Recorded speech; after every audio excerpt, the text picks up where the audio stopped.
Ahmediyar Batırхан.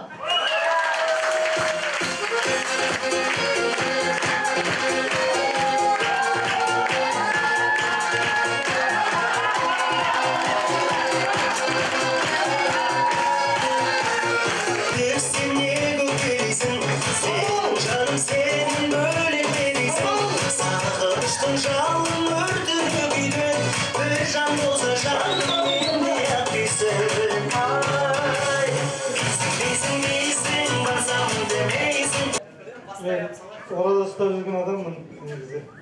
Kanada bayağı bir yol çıkarıp öğretmenim abi. Javaş gibi açıksam, safarga gibi açıksam gibi. Bunun da söz ayta olmaz ya. Men izdeginde, ya men izdegen kişiler ağzımda açkandan keyin gelingler. Hürmetli arkadaşlar, bizler осы іс-шараны жасап ұйымдастырған кезінде қандай мақсат қойсақ, сол мақсатымыз орындалды деп өзім есептеймін. Махамбет атамыздың жақсы бір сөзі бар: тіріңде сыйласпаған ағайын көзіңе құм қойсын, өлгенде бекер жылама деп. Біздер көзіміз тірімізде, өзіміз аман кезде осылай бір ұжым болып жұмыс жасап отырған кезеңде бір-бірімізбен сыйласып өтсек, бұдан артық еш нәрсе жоқ. Біз бір-бірімізге қамқор болуымыз керекпіз, бір-бірімізге қолдау болуымыз керекпіз. Біздің сырт көзі бар, бізді түрлі жағдайларда өздеріңіз байқайсыздар. Көзімізді ала берді, тасаға келген кезде шалуға дайын тұрғандар бар. Айналып келіп шақсуға да дайын тұрғандар бар. Мемлекеттік идеологияда болғаннан кейін бірінің көңілінен шығасың, бірінің көңілінен шықпайсың. Түрлі жағдайлар болады. Бірақ осының барлығында біз бір жағдайда ғана жеңе аламыз. Ол бірлік, татулық болған кезеңде. Мінекей біз бір ұжым қазір, бір отбасыдай болып, ойнап, күліп, өміріміздің нағыз бір қызықты сәттерін бірге өткізіп жатырмыз. Осындай біздің барымыздың осындай керемет бақ бұйырғандығы біздің осы баспасөзіміздің алдындағы мықты тұлғалардың арқасы деп айтуға болады. Олар да осылай өмір сүрді шалқып. Бастарына қиыншылық туған кезеңде қаншамасы атылды, қырылды, өлді, соғысқа кетті, соғыста қалды, соғыстан аман келгендер ол. Солай айта берсе, біздің осы баспасөздің саласында көптеген азаматтар еңбек етті. Біреуі осы өзінің қызмет ете жүріп, оның қайырын көрмейді өтіп кетті. Оның қасында біздер көзіміз тірі барлығымыз бір-бірімізбен достық қарым-қатынаста қуанып, осылай керемет болып, ақ жарқын болып, бір үйдің баласындай болып, керемет болып кеттік. Сондықтан барша әріптестер бүгінгі іс-шараны ұйымдастырған кезеңде келгендеріңіз үшін, сонымен қатар осы іс-шараларды ұйымдастырған кезеңде белсенді атсалысқандарыңыз үшін, осыған бір-біріңіз жақсы ниеттес болғандарыңыз үшін мен сіздердің барлығыңызға жеке өзімнің атынан алғысымды білдіремін. Жайық престе әрдайым осындай ұйымшылдық болсын, татулық болсын. Біз қуанышта қалай бірге басымыз бір жерде болса, қиыншылықтарда тап осындай басымыз бір жерде болсын. Бір-бірімізге қолдаушы болайық, бір-бірімізге қамқоршы болайық.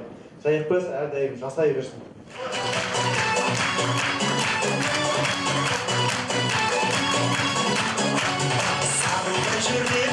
Әр адамның тағдыры болады. Менің өзімнің тағдырымда Жайық престе қызмет ету, Жайық пресстің қалыптасуына үлес қосу, осының барлығы менің тағдырыма жазылған екен. Сонымен қатар көптеген әріптестерді қасыма қызметке алу, немесе қызметтес болу, оның бәрі бұйырды. Соның ішінде аудандағы әріптестер.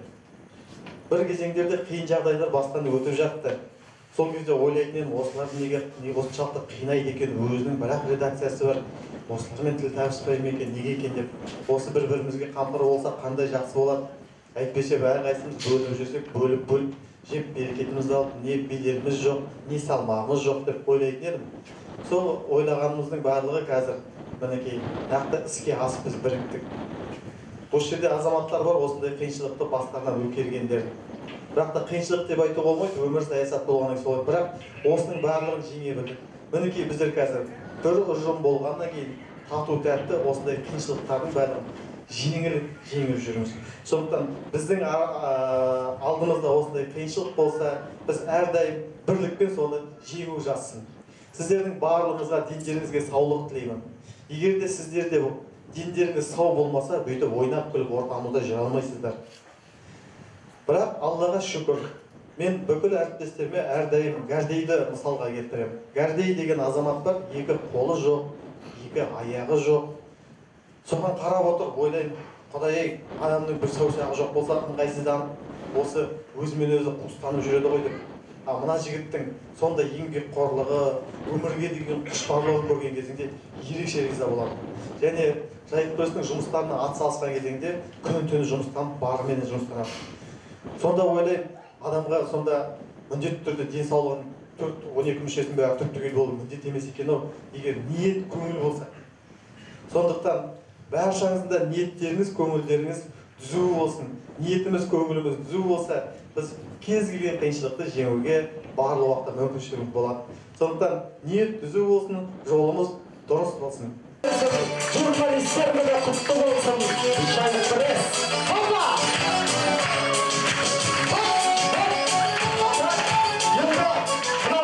Светский часть бітті. Светский часть енді қазақы салт дәстүріміз бойынша бата сұраймыз. Бата осы жерде үлкен кісі береді. Рахмет аға. Бүгінгі осындай шарамызға келе жатырғанда ойлап келе жатырмында үлкен мереке ғой. Бүгін енді жаңағы өлең оқитын боларымыз, басқа да жақсы қызықтарды өткізетін боларымызда ең соңынан жаңағы бата сұрайды екен ғой. Сонда ойлап қойсам менен үлкен жоқ сияқты. Сол мана ертерек келіп мына жерге 3 машина тұрып қалып, жаңағы қасылап жатқан Нұржайларды көріп тұрмын. Сосын ойладым да, осы мен жайрап осының бәрі біріне бір кіріп кетсін. Батамды осы бүгінгі кешке лайықтап, бүгінгі шараға лайықтап бата қарап көрейін деп ойладым да. Сосын осы жердегі мына осы ұйымдастырып жатқан бүкіл газеттің басшылары, жаңағы жайық күрестің басшысынан бастап, сол алдыңғы газеттің басшыларына шейін аттарын қосып бір бата құрастырып едім. Соны менің берейін. Жанттас басшыдай жайлылық берсін, Ғайсағали ақындай байлық берсін, Розадай кеңдік берсін, Серіктей серлік берсін, Назгүлдей имандылық берсін, Нұрзиядай сабырлы салқынғандылық берсін, Ахмедиярдың тулаған бейім берсін, Адақтың домаланған киім берсін, Өсемдеп Нұр Отанға тайып тұрған Нұржанның миын берсін.